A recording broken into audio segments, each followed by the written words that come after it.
Hello students, RCI edu hub Bansur की online classes में आपका स्वागत है। प्यारे विद्यार्थियों, पिछले वीडियो में हम पढ़ रहे थे प्रतिफल से संबंधित वैधानिक नियम या प्रावधान, जिसमें हमने 5 नंबर तक के वैधानिक प्रावधान या नियम पढ़ लिए थे। आज हम पढ़ेंगे प्रतिफल से संबंधित जो प्रावधान या नियम है वो छठे से लगा करके 10वें तक का जो प्रावधान या नियम है उसके बारे में पढ़ेंगे। देखिए, छठा प्रावधान या नियम है वो है प्रत्येक अनुबंध में प्रत्येक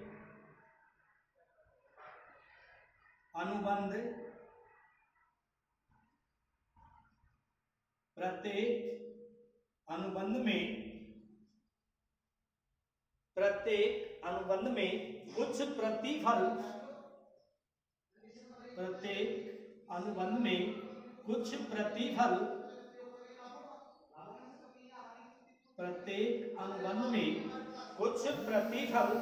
अवश्य होना चाहिए।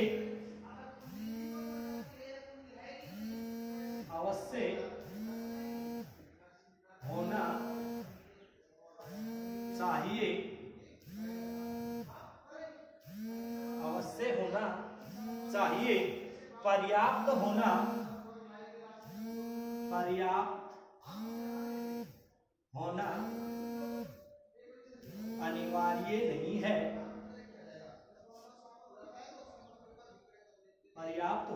अनिवार्य नहीं है।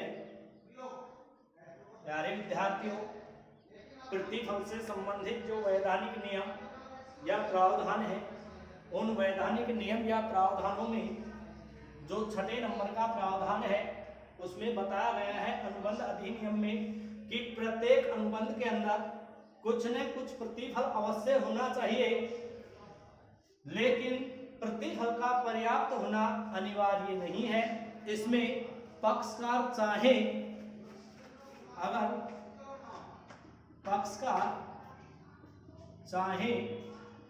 तो 1 लाख रुपए की वस्तु का अनुबंध 1 रुपए में कर सकते हैं।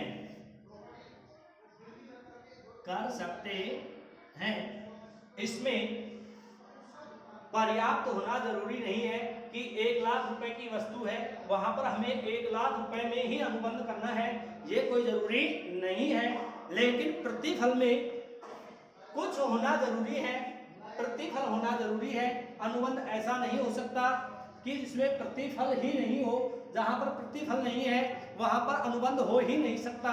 अतः प्रतिफल से संबंधित जो वैधानिक नियम या प्रावधान है उसमें छठा वैधानिक नियम या प्रावधान है वो बताया गया है कि प्रत्येक अनुबंध में कुछ प्रतिफल अवश्य होना चाहिए।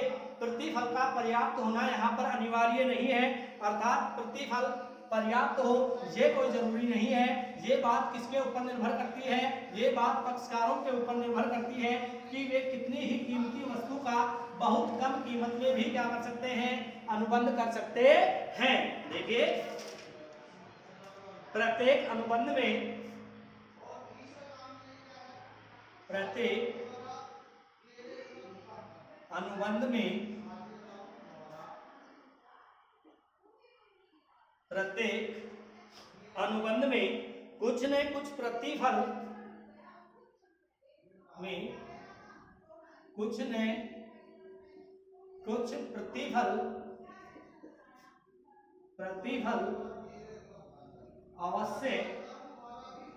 कुछ न कुछ प्रतिफल अवश्य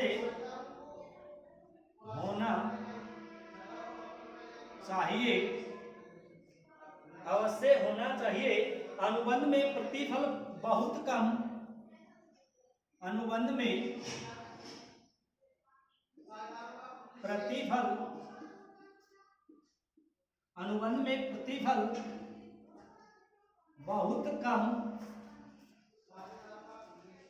बहुत कम हो तो भी अनुबंध बहुत कम हो तो भी अनुबंध वैध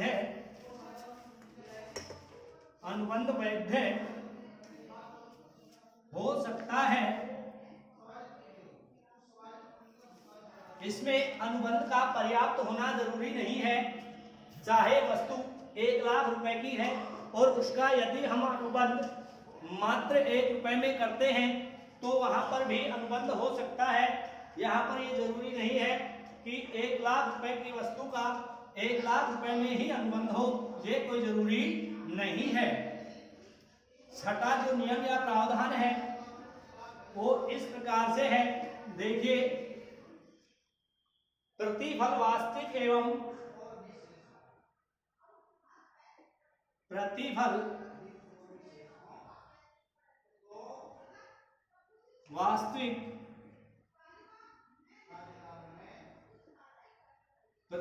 वास्तविक एवं मूल्यवान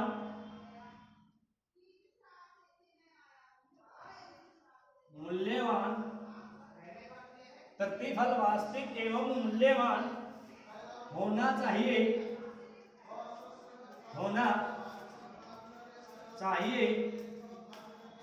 जो प्रतिफल है वह वास्तविक होना चाहिए और मूल्यवान होना चाहिए।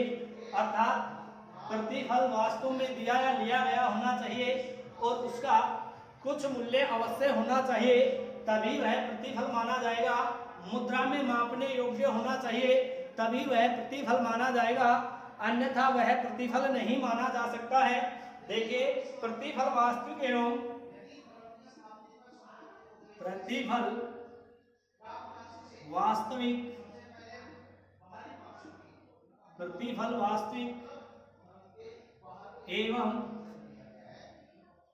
मूल्यवान प्रतिफल वास्तविक एवं मूल्यवान होना चाहिए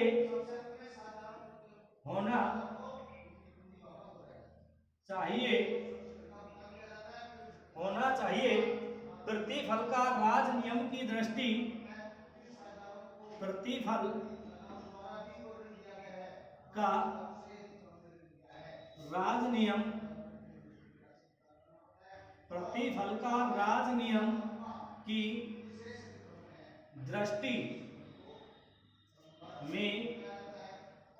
राज नियम की दृष्टि में कुछ मूल्य होना चाहिए,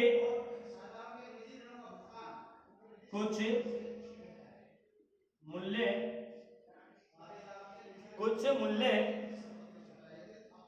होना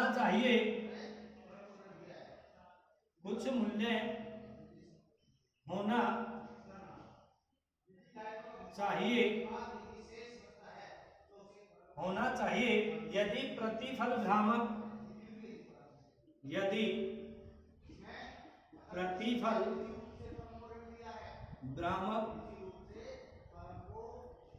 क्या होता है?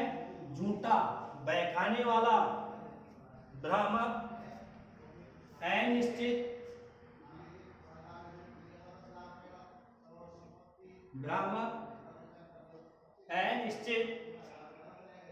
और असंभव है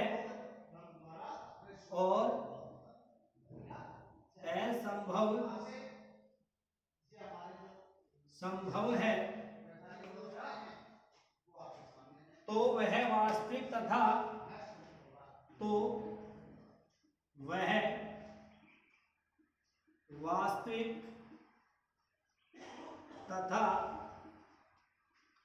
मूल्यवान प्रतिफल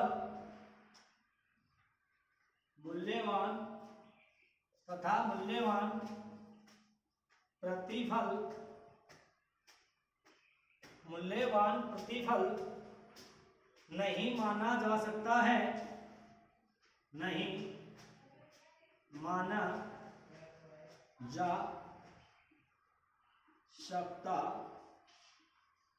है, प्यारे विद्यार्थियों, प्रतिफल से संबंधित वैधानिक नियम या प्रावधान में मैंने आपको बताया कि प्रतिफल वास्तविक और मूल्यवान होना चाहिए।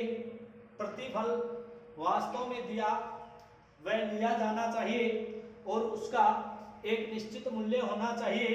यदि प्रतिफल हम मूल्यहीन रखते हैं, जिसमें प्रतिफल का कोई भी मूल्य नहीं है, तो उसको हम वैध प्रतिफल नहीं मान सकते हैं। तो प्रतिफल से संबंधित जो वैधानिक नियम या प्रावधान 7वां है वो बताता है कि प्रतिफल हमेशा वास्तविक होना चाहिए और मूल्यवान होना चाहिए। प्रतिफल कभी भी भ्रामक यानी कि झूठा, अनिश्चित, जिसकी मात्रा निश्चित नहीं की जा सके, वह असंभव, जिसे संभव नहीं किया जा सके, ऐसा नहीं होना चाहिए। और यदि इस प्रकार का प्रतिफल है तो उसे हम कभी भी वैध प्रतिफल के रूप में स्वीकार नहीं कर सकते हैं। तो देखिए, प्रतिफल वास्तविक एवं मूल्यवान होना चाहिए। प्रतिफल वास्तविक एवं मूल्यवान होना चाहिए। प्रतिफल का राज नियम की दृष्टि से, राज नियम क्या होता है? कानून। हमारे देश का जो कानून है वह उस प्रतिफल को कुछ समझे, या कानून की दृष्टि में वह प्रतिफल कुछ मूल्य रखना चाहिए, अर्थात उस प्रतिफल का कुछ ना कुछ मूल्य अवश्य होना चाहिए, तभी वह वास्तविक प्रतिफल और वैध प्रतिफल होता है। अन्यथा वह वास्तविक और वैध प्रतिफल नहीं हो सकता है। यदि प्रतिफल भ्रामक, अनिश्चित और असंभव है, प्यारे विद्यार्थियों, यदि प्रतिफल भ्रामक है, अनिश्चित है और असंभव है, तो वह वास्तविक तथा मूल्यवान प्रतिफल कभी भी नहीं माना जा सकता है। ये था प्रतिफल से संबंधित वैधानिक नियम या प्रावधान में 7वां प्रावधान। अब हम पढ़ते हैं वैधानिक प्रतिफल से संबंधित जो प्रावधान है उनमें 8वां प्रावधान है, वो अब हम पढ़ते हैं। 8वां प्रावधान है प्रतिफल वैध होना चाहिए। प्रतिफल वैध होना चाहिए। प्रतिफल वैध होना चाहिए, इसका मतलब है कि जो प्रतिफल है वह कानून की दृष्टि में वैध हो, अर्थात कानून उसे सही माने तो प्रतिफल वैध है, अन्यथा प्रतिफल वैध नहीं है। अनुबंध के वैध होने के लिए, अनुबंध के वैध होने के लिए, अनुबंध के वैध होने के लिए यह भी आवश्यक है, यह भी आवश्यक है, यह भी आवश्यक है कि प्रतिफल वैध होना चाहिए, कि प्रतिफल वैध होना चाहिए। प्रतिफल वैध होना चाहिए। प्यारे विद्यार्थियों, अनुबंध के वैध होने के लिए यह भी आवश्यक बताया गया है कि यदि अनुबंध वैध है तो उसके लिए जो प्रतिफल है वह भी क्या होना चाहिए? वैध होना चाहिए। कानून की दृष्टि में सही होना चाहिए, कानून जिसको मानता हो ऐसा होना चाहिए। अवैधानिक प्रतिफल, अवैधानिक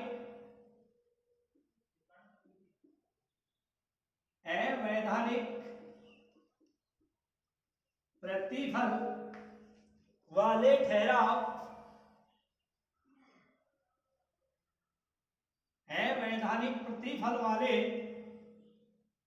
ठहराव व्यर्थ होते हैं।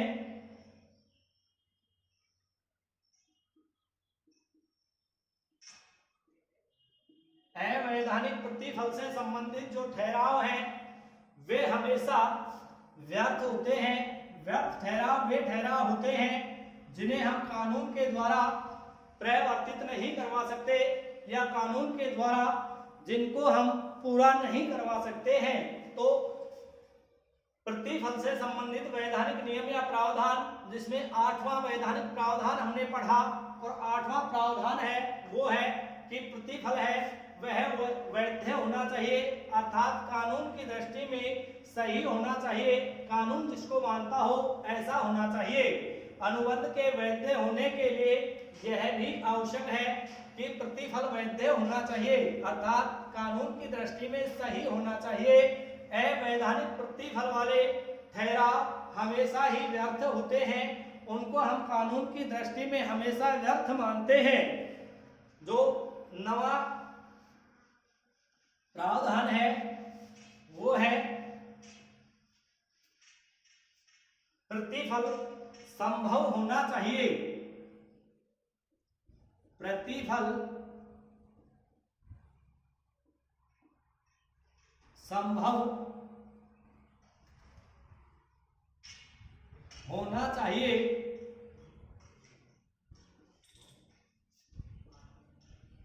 प्रतिफल संभव होना चाहिए। प्रतिफल हमेशा ऐसा हो जो संभव हो सके। यदि हम किसी भी ठहराव के बदले ऐसे प्रतिफल के लिए अनुबंध कर देते हैं जो प्रतिफल संभव ही नहीं हो, वहां पर वह प्रतिफल वैध प्रतिफल नहीं माना जा सकता है। हमेशा प्रतिफल संभव होना चाहिए, जिसको पूरा करना संभव है तो ही प्रतिफल वैध माना जाएगा, अन्यथा प्रतिफल वैध नहीं माना जाएगा। अनुबंध में दिया गया अनुबंध में दिया गया अनुबंध में दिया गया प्रतिफल संभव होना चाहिए। दिया गया प्रतिफल संभव होना चाहिए। संभव होना चाहिए। प्रतिफल के रूप में प्रतिफल के रूप में प्रतिफल के रूप में दिया गया वचन दिया गया वचन प्रतिफल के रूप में दिया गया वचन या कार्य दिया गया वचन या कार्य वैधानिक एवं भौतिक रूप से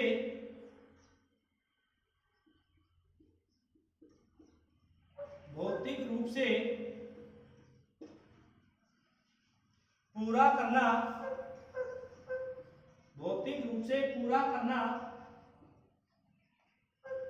संभव होना चाहिए।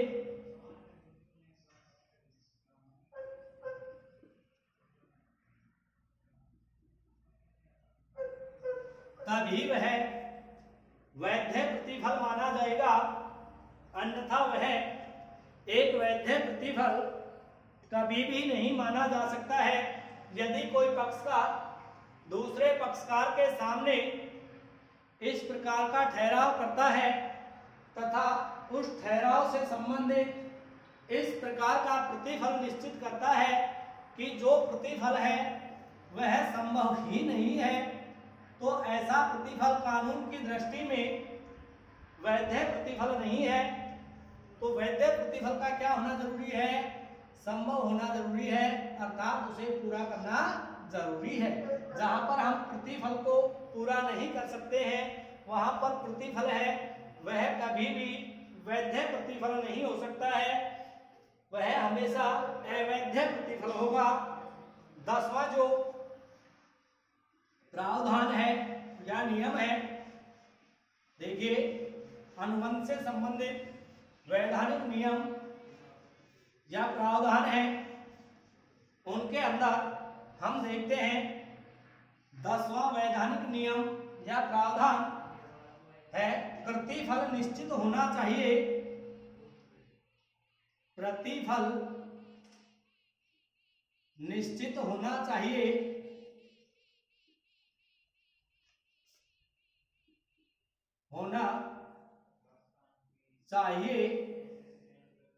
प्रतिफल से संबंधित वैधानिक नियम या प्रावधान में 10वां जो नियम या प्रावधान है वो है कि प्रतिफल हमेशा निश्चित होना चाहिए, जिसकी जो मात्रा है वह निश्चित होनी चाहिए। हमेशा मूल्य है वह मापने योग्य होना चाहिए, जिसको हम माप सके और उसी आधार पर जिसका हम भुगतान कर सके, तभी प्रतिफल वैध माना जाएगा।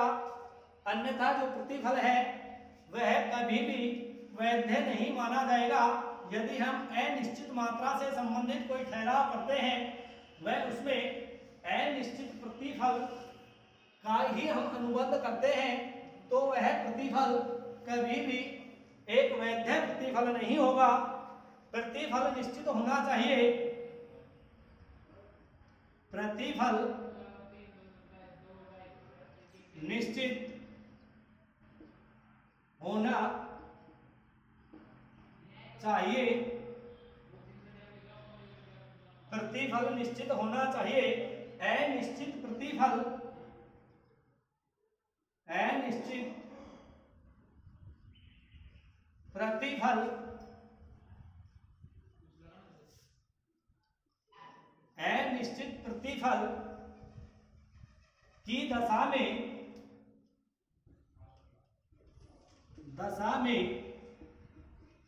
अनिश्चित प्रतिफल की दशा में अनुबंध व्यर्थ हो जाता है। अनुबंध व्यर्थ हो जाता है।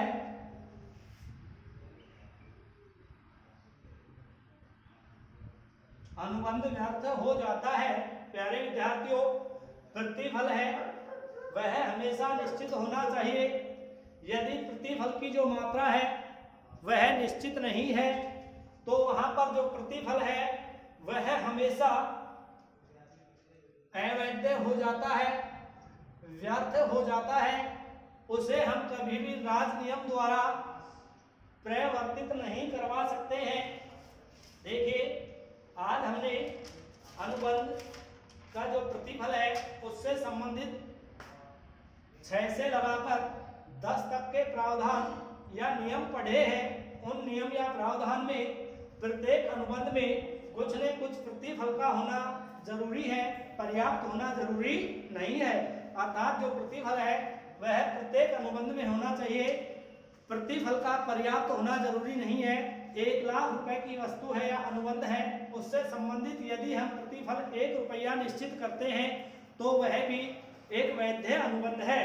उसके बाद में पढ़े, प्रतिफल वास्तविक एवं मूल्यवान होना चाहिए। प्रतिफल हमेशा वास्तविक होना चाहिए और उसका कुछ ना कुछ मूल्य अवश्य होना चाहिए। उसके आगे हमने पढ़ा, प्रतिफल वैध होना चाहिए। कानून की दृष्टि में प्रतिफल कानून के लिए मान्य होना चाहिए। उसके बाद में हमने आगे का जो प्रावधान है वो पढ़ा, प्रतिफल संभव होना चाहिए। प्रतिफल ऐसा हो जो संभव हो सके, अर्थात प्रतिफल का भुगतान संभव हो सके। प्रतिफल निश्चित होना चाहिए। प्रतिफल की जो मात्रा है वह हमेशा निश्चित होनी चाहिए। तो इस प्रकार से आज हमने देखा प्रतिफल से संबंधित वैधानिक नियम या प्रावधान, जिसमें 6 से लगा करके 10 तक के प्रावधान आज हमने पढ़े। Thank you.